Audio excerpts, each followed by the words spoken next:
ትራምፕ لما عندي فتنة قتلت تخايدو قالو أزي لما عندي خايد فتنة قتلت دما بي بي سي نازقو نهالي ودمو قال متيك كغورو متي من نهالي استخايد مخان يوم قريص امزلو افتي بزح تخسي زنور دما بزح سات كدناقص امزو علن افتي كابزي نورو ناي እቶም ተኸላኸልቲ ወይ ደሞ ቦዲጋርድ ናይ ትራምፕ ማልትዩ ብዙሕ ውዕውዕ ክፍጠር ክኢሉ ኣሎ እቶም ኣትዮም ዝነበሩ ሸፋቱ ማልትዩ ኣፍቲ ዋይት ሃውስ ዝነበረ ኩነታት እውን ከጋድድ እውን እቲ ነገር እውን ላብ ዝባእሰ ነገር ከምርሕዎ ከም ዝኽኣለ እዩ እውን ተገሊጹ ዘሎ ብዙሕ ሰብ እውን ክሃድም ክረአ ክኢሉ ኣሎ እቲ ተኳሲ ካብ ምን ምዃኑ እኳ ተዘይተፈለጠ እቲ ዳሕራይ ግን ክትሓዙ ከም ዝኽኣሉን መጀመርታ እዩ ገሊጾም ዘለዉ እቶም ዝተረፉ እውን ኣምሊጦም ከም ዘለዉ ኣብ ጥርጥር እውን ብዙሕ ሰባት ተቐሚጦም ከም ዘለዉ እንዳገለጹ ዝርከቡ ማለት እዩ እዚ ብዙሕ ዘረባ ከዋዓውዕ ወይ ደሞ ከዘራርብ ዝወዓለ እውን ትራምፕ ሰላማዊ ኪድ ምስ ኢራንን ዝተፈላለዩ ሃገራትን እናካየደ እንተሎ እዚ ነገር እዚ ክገጥሞ እንተሎ ግን እዚ ብጣዕሚ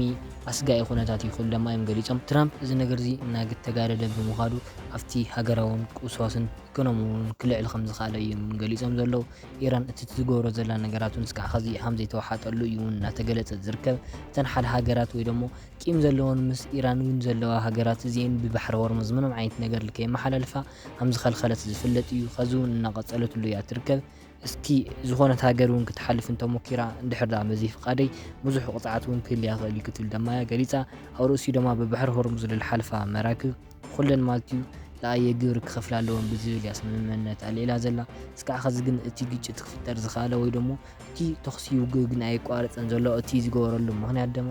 ናይ ኢራን እስካዕ ኸዚ ዘሎ ሰላማዊ ነገራትን እውን ናይ ህዝቢ እውን ምንም ዓይነት ዝቐሰነ ነገር የለይ እቲ ስምምዕነት እውን እስካዕ ኸዚ ኣይቐሰነን ዘሎ ናይ ኒውክለር ሓሳብ እውን ናይ ምቁራፅ ዕላማ ስለ ዘይብላ ትራምፕ ዓብዪ ስጋት ፈጢሩሉ ኣሎ ድሕር ዳ ኢራን እዚ ነገር እዚ ተሒዛ ብዙሓት ሃገራት ክጠፍኣ ምዃነን ክሕብረልኩም ወይ ድማ ክገልፀልኩም ይፈትኹ ደማ ይሓቢሩ እዚ ኣብ ኢኮኖሚ ኢራን እውን ኣብ ዝተፈላለዩ ሃገራት እውን ብጣዕሚ ዝለዓለ ኢኮኖሚ ፅልዋ ክፈጥር ዝኽኣለ ብዙሕ ስምምዕነት ኢራን ክትገብር ክኢላ ኣላ ምስ ዝተፈላለዩ ሃገራት እቲ ጎንፂል ክትቕንሶን እቲ ናይ ስምምዕነታ እውን ክትቕፅል እውን ሰላማዊ ክሰፍን እውን ይስርሐይ ክትብል ደማ እያ ገሊፃ ዘላ ባሕሪ ሆርሙዝ እስካዕ ኸዚ ብዙሓት ዝኾና ኣይተንቀሳቐሳን ዘለዋ ናይ ነዳጅ ዋጋ እውን እናወሰኸ እዩ ዝርከብ ኢራን ኣብቲ ሃገራ ለሓደ በርሚል ከባቢ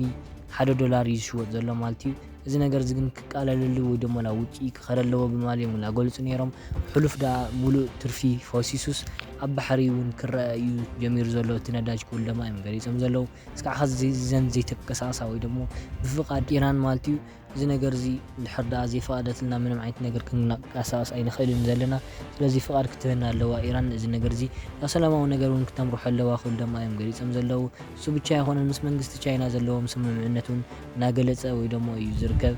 መንግስቲ ቻይና ለአሜሪካ ክመሓላልፎ ዝወዓደ ብዙሕ ሰላማዊ ነገር ኣለና እቲ ውዕል እውን ክቕፅል እዩ ሰላማዊ ክዘፍን እዩ ምስ ኣሜሪካን ኣብ ቻይናን ዘሎ ጥምረት እውን ክትፀምር ወይ ደሞ ክጥንከር ክንፅዕር ኢና ክብል ደማ እዮም ገሊፆም ዘለዉ እዚ ነገር እዚ ብሰላማዊ ነገር እንድሕር ዳ ተምርሑ ብዙሕ ክሳተት እውን ክህልየና ክእል እዩ ደማ ክብሉ እዮም ገሊፆም ትራምፕ እውን ክህቦ ዝወዓለ መግለፂ ኢራን ኣብ ሰላማዊ ነገር እውን ክትመራሕ ኣለዋ ኣብ ሃገራት ዘሎ ፅልዋ እውን ክቕንስ እዩ ክብል ደማ እዮም ገሊፆም ኢራን ምስ ሃገረ ቻይና እውን ስምምዕነታ ክቕፅል ኣለዎ ክብል ደማ መንግስቲ ቻይና እናገለፀ ይርከብ እቲ ናይ ነዳጅ ለ13% ዝኸውን ናብ ቻይና እናኸደ ይርከብ ነይሩ ይኹን ዳ እምበር ብዙ ግዜ ስለ ዝተቋረፁ ዝነበረ ንምንቅስቃስ እውን እናኸደ እዩ ዝርከብ ከባቢ 6 ሰባት ዝኾኑ እውን ኣብ ናይ ኢራን ቦታ ማለት እዩ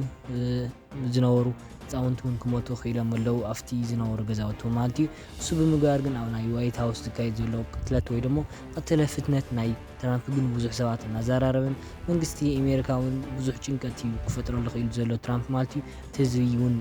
መንግስትና ክሞት ከም ዝኽእልን ብዙሕ ፈተና ቅትለትን እናተኻየደሉ ከም ዝርከብ እዮም ክገልፁ ውዒሎም ከምዚኦም ዝበሉ ዜናታት መዓልታዊ ሒዘልኩም ክመፅእ ላይክ ሼር ሰብስክራይብ ምግባርኩም ይትረስዑ